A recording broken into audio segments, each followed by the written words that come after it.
My wife 30 female admitted to a drunken one-night stand last weekend, and it has turned me 32 male into a robot. I 32 male have been married to my wife Kate 30 female for 4 years, together for 9.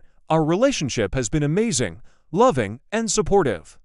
We have good communication, hardly ever argue, and our bedroom life has gone from strength to strength over the years. We discussed cheating in the past, and I was always clear that we would be over if it ever happened. Kate went home to visit her family last weekend, which was fairly normal. Before she left on the Friday night, we had a minor argument about keeping the house tidy, so our communication was limited on Saturday, but I knew she was going out to meet some friends at a bar. I trusted her 100%, so didn't think anything of it. Before I fell asleep, I texted her saying that I hope she had a nice night. When I woke up on Sunday morning, I had a missed call from Kate at 4 a.m., so I immediately called her to check if she was okay, but no answer. After a few hours, I tried again a few times, but still no answer. Around an hour later, I got a message saying she was fine and was driving back soon. Kate got home late afternoon and looked awful. She had clearly been crying, was not wearing any makeup unusual for her, and looked like a shell of a person. I knew right away something was wrong, but she wouldn't let me hug her and would barely speak. I sat her down on the couch and made her some tea. I gently encouraged her to tell me what was wrong, and she burst into uncontrollable tears for at least 10 minutes while I was trying to comfort her. She then proceeded to tell me, stopping every few words, that she had slept with someone last night after the bar. At that moment, something in my brain broke. I can't describe it any other way. I immediately got up and jumped in my car and drove off. I went to a park and walked around it for about an hour. Kate was calling my phone constantly, and I turned it off. When I got home, I grabbed his suitcases from the garage and went to our bedroom. I threw some of Kate's clothes and shoes into them and left them by the front door.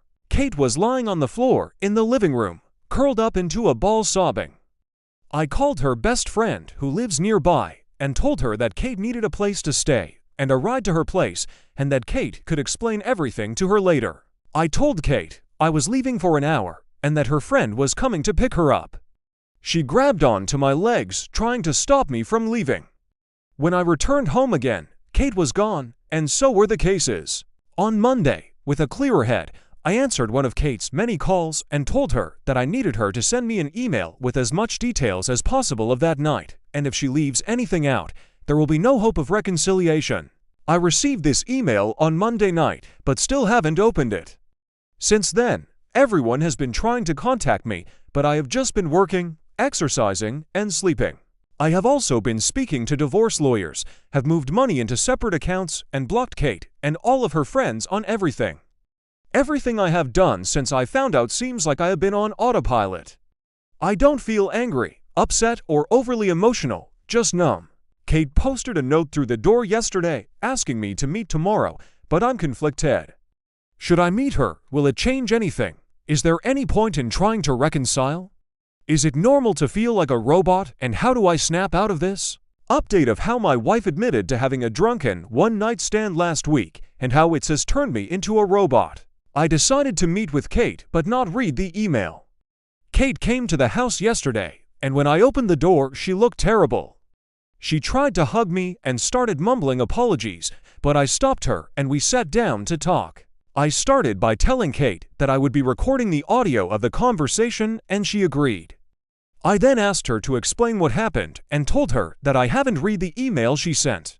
Kate said she had been at the bar with 2 friends I know and like both of them, and told me what she had to drink.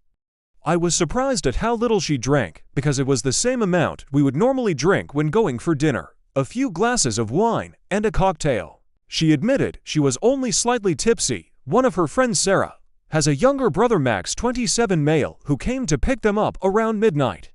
It's a running joke in their group that Max has had major crush on Kate since high school, and I had heard them joke about this. The 4 of them went to get some food, and Max then dropped each one off until it was just him and Kate. Kate said she didn't want him to drive the 20 minutes to her parents' place after working all day, so would just order an Uber from his apartment. She went into his apartment to order the Uber, but couldn't get one. Max suggested she should crash in his bed, and he would take the sofa. He would then drop her off in the morning. Kate refused and continued to try to find an Uber. They were sitting on Max's bed and he kissed her. She kissed him back, and they ended up having sex. She confirmed again that it was consensual. After that, she broke down crying from guilt and Max took her home. She cried for another hour, then tried to call me to tell me what she had done.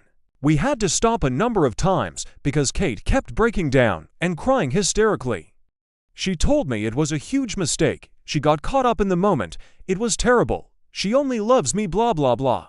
After she was done, I told her that her story didn't make sense, but it didn't matter at this stage because I was done. This caused another breakdown.